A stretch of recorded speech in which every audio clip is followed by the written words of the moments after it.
খবর শুনছেন news 24x7 YouTube channel থেকে। প্রথমেই দেখে নেব আজকের সংবাদ শিরোনাম। এক চালেই কিস্তিমাত করে দেব, অনুব্রত ফেরার পর শীর্ষ কাজলের নিশানায় কেরিম। ছোটরা চিঠি দিতেই পারে, রোগী কল্যাণ সমিতিতে এবার থাকবেন জুনিয়ররাও, ঘোষণা মমতার। ধর্মতলা চত্বরে জমায়েতে না, পুলিশি ফতোয়াকে চ্যালেঞ্জ করে হাইকোর্টে সিপিএম। সিঙ্গুরে ফিরছে টাটা গোষ্ঠী, টু হুইলার কারখানা তৈরির পথের সংস্থা। অতি বৃষ্টির জেরে 4 জেলায় রেড অ্যালার্ট, আর কতক্ষণ চলবে বৃষ্টির দাপট? প্রতিদিন নিয়মিত সঠিক খবর শুনতে নিউজ 24x7 ইউটিউব চ্যানেলটিকে সাবস্ক্রাইব করুন।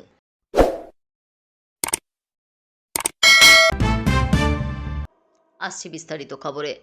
একসময় ছিলেন অনুব্রত বিরোধী, কালক্রমে তিনিই পরে হয়ে ওঠেন শিষ্য। তাকে গুরু বলে মানতে শুরু করেন কাজল শেখ। বর্তমানে তিনি বীরভূম জেলা পরিষদের সভাধিপতি। গরু পাচার মামলায় জামিন পেয়ে 2 বছর পর নিজের গড়ে ফিরেছেন অনুব্রত মণ্ডল। সেদিন থেকে তার ঘনিষ্ঠ বৃত্তের মানুষজন অনুব্রতর সঙ্গে ঘন ঘন দেখা করেছেন, কথা বলছেন, সময় কাটাচ্ছেন। অথচ এখনো পর্যন্ত কাজল শেখের সঙ্গে তার দেখা হয়নি। তবে নিজের সাজানো বাগানে এক ফোঁটা আঁচড় যাতে না পড়ে তার জন্য সতর্ক কাজল। এবার অনুব্রত ঘনিষ্ঠ কেরিম শেখের নাম না করেই হুঁশিয়ারি দিলেন জেলা পরিষদের সভাধিপতি। বললেন, যদি কেউ মনে করেন পাঙ্গা নেব, আমি চুরি পরে বসে নেই। দাবা থেকে হাডুডু সব খেলাই খেলতে জানি, এক চালেই কিস্তিমাত করে দেব। তিহার থেকে ছাড়া পেয়ে জেলায় এলেও কাজল শেখের সঙ্গে অনুব্রত মণ্ডলের দেখা হয়নি। বুধবার দলীয় দপ্তরে এসে অনুব্রতবাবু নিজে ফোন করে কাজল শেখকে আসার আমন্ত্রণ জানান, কিন্তু নানুরে দলীয় কর্মসূচি থাকায় তিনি দেখা করতে পারেননি। এদিন কাজল বলেন, কেশরদার সঙ্গে দেখা করতে ঢাকঢোল ফিটিয়ে যেতে হয় না, সময় পেলেই দাদার সঙ্গে দেখা করে আসবো। পূর্ব নির্ধারিত কর্মসূচির জন্যই সামনে যেতে পারছি না। তবে দিল্লি থেকে, বোলপুর থেকে বহুবার গুরুর সঙ্গে কথা হয়েছে। তবে নানুরের থুপসরা দলীয় কার্যালয়ে কর্মীদের সামনে কাজলের গলায় অন্য সুর। তিনি বলেন, আমি বালির পার্সেন্টেজ খেতে আসিনি, দলটা ভালোবেসে করি। যদি কেউ মনে করেন পাঙ্গা নেব, আমি চুরি পরে বসে নেই। দাবা থেকে হাডুডুর সব খেলাই খেলতে জানি, এক চালেই কিস্তিমাত করে দেব। নানুরে তার চিরপ্রতিদ্বন্দ্বী কেরিম খান ও গদাধর হাজরা যে কাজলের টার্গেট, এদিনের হুমকি থেকেই তা স্পষ্ট। অনুব্রত জেলবন্দি হতেই কার্যত জেলা কমিটি থেকে একরকম ব্রাত্য হয়ে যান কেরিম গদাধর। কিন্তু কেরিম খুঁটি ছাড়েননি। দিল্লিতে অনুব্রত তথা কেশরদার দুর্দিনে তিনি ও জেলার কয়েকজন হত্যে দিয়ে পড়েছিলেন। জেলায় তাই অনুব্রত মণ্ডল ফিরতে ফের অক্সিজেন পেয়েছে অনুব্রত অনুগামীরা। বুধবার একটি ভাইরাল অডিওতে কেরিমের এক অনুগামীকে কাজলের মতো গলায় হুমকি দিতে শোনা গিয়েছে। কাজল বলেন, দলীয় কার্যালয়ে অনুব্রত মণ্ডলের ছবি লেগেছে, ভালো কথা। তিল তিল করে জেলায় সংগঠন করেছেন তিনি, তা বলে কোর কমিটির সদস্যদের ছবি সরানো ঠিক হয়নি। সেই ছবিতে মমতা বন্দ্যোপাধ্যায়, অভিষেক বন্দ্যোপাধ্যায়, এমনকি কেশরদার ছবিও ছিল। ওই কোর কমিটি স্বয়ং গড়ে দিয়েছেন মমতা বন্দ্যোপাধ্যায়। আসলে অনুব্রত মণ্ডলের জেল মুক্তির পরে পরিস্থিতির দিকে নজর রাখছিলেন তৃণমূলের জেলার নেতারা। প্রশাসনিক বৈঠকে এসে মুখ্যমন্ত্রী একবারও কেষ্টর নাম উচ্চারণ করেননি, বরং জেলা উন্নয়নের ক্ষেত্রে কাজল শেখকে বেশ কিছু দায়িত্ব দিয়ে যান। পাশাপাশি রাজ্য নেতৃত্ব অনুব্রতকে জেলা সভাপতি রেখেই ক্ষমতা কোর কমিটির হাতে রেখে দেন। কারণ গত পঞ্চায়েত নির্বাচনে, লোকসভা নির্বাচনে অনুব্রত মণ্ডলের জেলবন্দি অবস্থায় তারই তৈরি সাংগঠনিক পরিকাঠামোয় নির্বাচন করে সাফল্য এসেছে তৃণমূলের। তাছাড়া অনুব্রত এখন সম্পূর্ণ সুস্থ নন।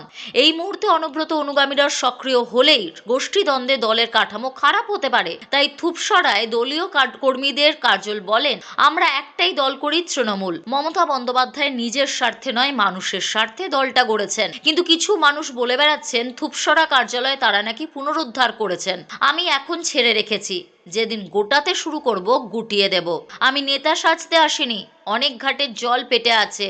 আমি আগেই বুঝতে পেরেছিলাম অনেকে পাঁচিল চেপে বসে আছে, তাই দাবার চাল ছেলে বসে আছি।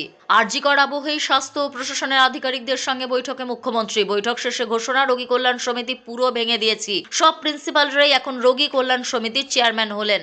এবার তাদের ওখানে এমএসভিপি থাকবে সদস্যরা, একজন করে জুনিয়র ডাক্তার, একজন করে সিনিয়র ডাক্তার বা এইচওডি সিস্টারের পক্ষ থেকে একজন এবং জনপ্রতিনিধি একজন থাকবে। তারা হাসপাতালের দায়িত্ব বহন করবেন। মুখ্যমন্ত্রী বলেন, স্বাস্থ্য ব্যবস্থা নিয়ে বিস্তারিত আলোচনা হয়েছে। মেকানিজম তৈরি করতে বলেছি চিফ সেক্রেটারিকে, হেলথ সেক্রেটারিকে, যাতে তারা কাজটা ত্বরান্বিত করতে পারে। একজনের উপর ছেড়ে রাখলে তার আরও অন্যান্য কাজ আছে, সময় লাগতে পারে। অনেকটা কাজ শুরু হয়ে গিয়েছে, অনেকটা কাজ হয়েছে। চারিদিকে বন্যা আক্রান্ত লোককে বন্যাত্রাণেই কাজ করতে হচ্ছে সবাইকে। পুরো প্রশাসন বন্যাত্রাণে কাজ করছে। এই দুদিন আরও বৃষ্টি হয়েছে, কালকে ডিভিসি আরও জল ছেড়েছে। এই পরিস্থিতি, বৃষ্টি, তারপর জলের উপর জল, প্লাবনের উপর প্লাবন। মুখ্যমন্ত্রী জানান বাংলা ভাসছে। তার মধ্যে বিএমওএইচ সিএমওএইচ কে বলা হলো ম্যালেরিয়ার দিকে নর্থ বেঙ্গলে নজর রাখবেন, ডেঙ্গিটা একটু কম আছে। আমরা প্রিন্সিপালকে অনুরোধ করেছি বায়োমেট্রিক সিস্টেম চালু করতে। বাইরের অনেকে আছেন, নিরাপত্তার কাজ করেন বা সাফাইয়ের কাজ করেন, তাদের অনেকেরই অজানা, তাদের তথ্যটা ওদের কাছে নেই, সেগুলি দেখতে বলা হয়েছে। অনেকে জায়গায় নির্মাণ কাজ হচ্ছে, সেই নির্মাণে যারা বাইরে থেকে কাজ করতে আসছে, নির্মাণে কারা কাজ করছে তাদের ডিটেলস রাখতে বলেছি। হস্টেলগুলিতেও দেখভাল করার জন্য বলা হয়েছে। এর আগে রাজ্যের সমস্ত মেডিকেল কলেজে নিরাপত্তার বিশেষ দায়িত্ব দেওয়া হয় সুরজিৎ কর পুরকায়স্থকে। মুখ্যমন্ত্রী বলেন ডিজি পুলিশ সুরজিৎ কর পুরকায়স্থ নিরাপত্তা সংক্রান্ত অডিট করে নেবে। আজকেই যদি নিরাপত্তা চান আজকেই দিতে পারবো না, কিন্তু যা আছে তার থেকে ভাগ করে দেওয়া হয়েছে। আমরা আস্তে আস্তে নিরাপত্তা অডিট করে হাসপাতালের নিরাপত্তা 100 কোটি টাকা বরাদ্দ করেছি। পুজোর মরশুমে শহরের প্রাণকেন্দ্র ধর্মতলা চত্বরে অবাঞ্ছিত জমায়েত রুখতে বিশেষ নির্দেশিকা জারি করেছে কলকাতা পুলিশ। এখানে আগামী 2 মাসের জন্য জারি করা হয়েছে 163 ধারা, যেটা ছিল পূর্বের 144 ধারা। মিছিল, ধর্ণা, রাজনৈতিক সভা তো বটেই, কোনো কারণেই জমায়েত করা যাবে না শহরের বিশেষ বিশেষ জায়গাগুলিতে। বুধবার অর্থাৎ 25শে সেপ্টেম্বর এই সংক্রান্ত বিজ্ঞপ্তি জারি করেছেন কলকাতা পুলিশ কমিশনার মনোজ বর্মা। 25শে সেপ্টেম্বর থেকে আগামী 23শে নভেম্বর পর্যন্ত জারি থাকবে এই নিষেধাজ্ঞা। আর এর বিরোধিতায় আদালতের দ্বারস্থ হলো সিপিএম। বৃহস্পতিবার সিপিএম এর রাজ্য সম্পাদক মোহাম্মদ সেলিম জানিয়েছেন কলকাতা হাইকোর্ট তাদের মামলা দায়েরের অনুমতি দিয়েছে। শুক্রবার এই মামলার শুনানি হতে পারে। বুধবার পুজো উদ্যোক্তাদের সঙ্গে বৈঠকে বসেছিলেন সিপি মনোজ বর্মা। মূলত নিরাপত্তার দিকটি খতিয়ে দেখা হয় এই বৈঠকে। এরপরই সিপি এ নিয়ে 163 ধারা জারি করেন। ভারতীয় ন্যায় সংহিতার এই ধারা অনুযায়ী যে কোনো জমায়েত নিষিদ্ধ। ধর্মতলা এলাকার বৌবাজার স্ট্রিট, হেয়ার স্ট্রিটের মতো এলাকায় রাজনৈতিক মিটিং, মিছিল সবই আপাতত বাতিল 2 মাস। শহরের একটা বড় অংশেই 5 জনের বেশি জমায়েত করতে পারবে না বলে বুধবার নির্দেশিকা জারি করেছে কলকাতা পুলিশ। বৃহস্পতিবার এর বিরোধিতা করে সিপিএম হাইকোর্টের দ্বারস্থ হয়েছে। তাহলে কি পুজোর সময় কেউ জোট বেঁধে বেড়াতে বেরোবে না? দূর দূরান্ত থেকে মানুষজন যে কলকাতায় পুজো দেখতে আসেন, তারাই বা কি করবেন যদি জমায়েত এতটাই নিষিদ্ধ হয়? এসব প্রশ্ন তুলেছে মামলা দায়ের হয়েছে। শুক্রবার সেই মামলার শুনানি হতে পারে। সিঙ্গুরে ফিরতে পারে টাটা গোষ্ঠী। বর্তমানে এই জল্পনায় দানা বেঁধেছে রাজ্যবাসীর মনে। তাহলে কি সত্যি বাংলায় ফিরবে টাটা? উত্তর জানতে হলে ফিরতে হবে ফ্ল্যাশব্যাকে। সালটা ছিল 2006। গোটা বাংলা জুড়ে তখন চলছে সিঙ্গুর আন্দোলন। তৎকালীন বুদ্ধদেব সরকার পদক্ষেপ নিয়েছে হুগলির সিঙ্গুরে ন্যানো কারখানা গড়ার। সেই মতো রতন টাটার সংস্থা প্রায় 1000 একর জমি অধিগ্রহণ করে। এরপরই ক্রমশ বাড়তে থাকে সাধারণ কৃষকদের ক্ষোভ, গড়ে ওঠে বৃহত্তর আন্দোলন। আর সেই আন্দোলনে পা বাড়িয়েছিলেন তৎকালীন বিরোধী নেত্রী তথা বর্তমান মুখ্যমন্ত্রী মমতা বন্দ্যোপাধ্যায়ও। শেষ পর্যন্ত জয় হয়েছিল আন্দোলনের। মুখ ফিরিয়ে বাংলা থেকে চলে যেতে হয় দেশীয় শিল্প গোষ্ঠীটিকে। আর এই মুহূর্তই ছিল তৃণমূল কংগ্রেসের রাজনৈতিক মোড়। আন্দোলনের তীব্রতা ছিল এতটাই যা বামফ্রন্ট সরকারকে ভিত নাড়িয়ে মমতা সরকারকে ক্ষমতায় আনে। এবার দীর্ঘ 18 বছর পর টাটার বাংলায় ফেরার সম্ভাবনা উস্কে দিচ্ছে অতীতের স্মৃতি। সূত্রের খবর, দীর্ঘ সময় পর ফের বাংলায় বিনিয়োগ করতে ইচ্ছুক টাটা গোষ্ঠী। তবে এবারে আর ন্যানো বা 4 হুইলার নয়, অন্য কিছুর কারখানা গড়তেই বাংলার পথে রতন টাটা। সবকিছু ঠিকঠাক থাকলে খুব শীঘ্রই বাংলার মাটিতে পা রাখতে পারে টাটা মোটরস। কিন্তু কিসের কারখানা তৈরি হবে বাংলায়? প্রাপ্ত তথ্য অনুযায়ী এবারে একেবারে অন্য ছন্দে এই শিল্প গোষ্ঠী। মানুষের চাহিদার কথা মাথায় রেখে সম্প্রতি ইলেকট্রিক সাইকেল তৈরির পথে হেঁটেছে টাটা। আর সেই পরিবেশ বান্ধব বৈদ্যুতিন সাইকেলের কারখানা তৈরিতেই টাটার নজর বাংলার দিকে।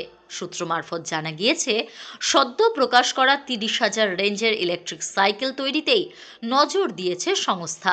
বাহনটির অন্যতম বৈশিষ্ট্য, মাত্র 3 ঘন্টা চার্জ দিলেই দীর্ঘ 40 কিলোমিটার পথ অতিক্রম করা যাবে। প্রসঙ্গত, সিঙ্গুর আন্দোলনে বিফলে যায় ন্যানো কারখানার পরিকল্পনা। এরপর থেকেই রাজ্যের বর্তমান সরকারকে নিশানা করে একাধিক সমালোচনা ও কটাক্ষ উঠে এসেছে বারংবার। তবে প্রায় 2 দশক পর বাংলায় টাটা কারখানা তৈরির খবরে নতুন কর্মসংস্থানের আশায় জনগণের একটা বড় অংশ। সকাল থেকেই কলকাতা সহ দক্ষিণবঙ্গে মুষলধারে বৃষ্টি। হাওয়া অফিস আগেই জানিয়েছিল নিম্নচাপের প্রভাবে বৃষ্টিপাত বাড়বে দক্ষিণবঙ্গে। বুধবার দুপুর থেকেই শুরু হয় বৃষ্টিপাতের দাপট। মুষলধারে বৃষ্টি টানা একদিন ধরে চলছে। বৃহস্পতিবার ভোর থেকেই প্রবল বৃষ্টিপাত হচ্ছে কলকাতা সহ দক্ষিণবঙ্গের জেলাগুলিতে। হাওয়া অফিসের পূর্বাভাস অনুযায়ী বৃহস্পতিবার বিকাল পর্যন্ত ভারী বৃষ্টিপাত হতে পারে। তারপর থেকে বৃষ্টিপাতের পরিমাণ কমতে থাকবে দক্ষিণবঙ্গে। এদিন সকাল থেকেই আকাশ মূলত মেঘলা থাকবে। টানা বৃষ্টির জেরে এক লাফে কমে গিয়েছে দক্ষিণবঙ্গের তাপমাত্রা। এদিন শহরের সর্বোচ্চ তাপমাত্রা 28 ডিগ্রি সেলসিয়াস, যা স্বাভাবিকের তুলনায় 4 ডিগ্রি কম। শহরের সর্বনিম্ন তাপমাত্রা 26 ডিগ্রি সেলসিয়াস, যা স্বাভাবিক তাপমাত্রা। উত্তরে মারাত্মক বৃষ্টি। অন্যদিকে উত্তরবঙ্গে জারি হয়েছে রেড অ্যালার্ট। ব্যাপক পরিমাণে অতি ভারী বৃষ্টি হতে পারে উত্তরবঙ্গে। আবহাওয়া দপ্তরের পূর্বাভাস অনুযায়ী দার্জিলিং, জলপাইগুড়ি, কালিম্পং এবং আলিপুরদুয়ারে এদিন জারি হয়েছে লাল সতর্কতা। বাকি জেলাগুলিতে জারি হয়েছে কমলা সতর্কতা। শুক্রবারও ভারী বৃষ্টিপাত হবে উত্তরবঙ্গে। আবহাওয়া দপ্তর জানিয়েছে, এর জেরে তিস্তা, তোর্সার মতো নদীগুলির জলস্তর বাড়তে পারে। টানা অতি ভারী বৃষ্টি হলে জলমগ্ন হয়ে যেতে পারে একাধিক এলাকা। এমনকি বেশ কিছু জায়গায় ভূমিধসের মতো পরিস্থিতি তৈরি হতে পারে। তাই বিষয়টি নিয়ে সতর্ক করেছে হাওয়া অফিস। পুজোর মুখে অশনির সংকেত। তবে পুজোর মুখে নিম্নচাপের জেরে টানা ভারী বৃষ্টিপাত সামগ্রিকভাবে চিন্তায় রেখে দিয়েছে। কয়েকদিন আগেই আরেকটি নিম্নচাপের জেরে ব্যাপক বৃষ্টিপাত হয়েছিল দক্ষিণবঙ্গে। তার ফলে ঘাটাল, আরামবাগ সহ একাধিক এলাকায় বন্যা পরিস্থিতি তৈরি হয়েছিল। বহু গ্রাম জলের তলায়। এবার নতুন করে নিম্নচাপের জেরে প্রবল বৃষ্টিপাত হচ্ছে উত্তর এবং দক্ষিণবঙ্গে। ফলে সামগ্রিকভাবে বিষয়টি নিয়ে নতুন উৎকণ্ঠা তৈরি হয়েছে। কারণ প্রত্যেক সপ্তাহে একটি করে নিম্নচাপ হানা দিচ্ছে বাংলায়। তার জেরে ব্যাপক বৃষ্টিপাত হচ্ছে। আর 2 সপ্তাহ পরেই পুজো। তার আগেই এই দুর্যোগে নতুন করে চিন্তার মেঘে বঙ্গবাসী। আজ এই পর্যন্তই। ফিরে আসছি নতুন কোনো খবর নিয়ে। ততক্ষণ সঙ্গে থাকুন।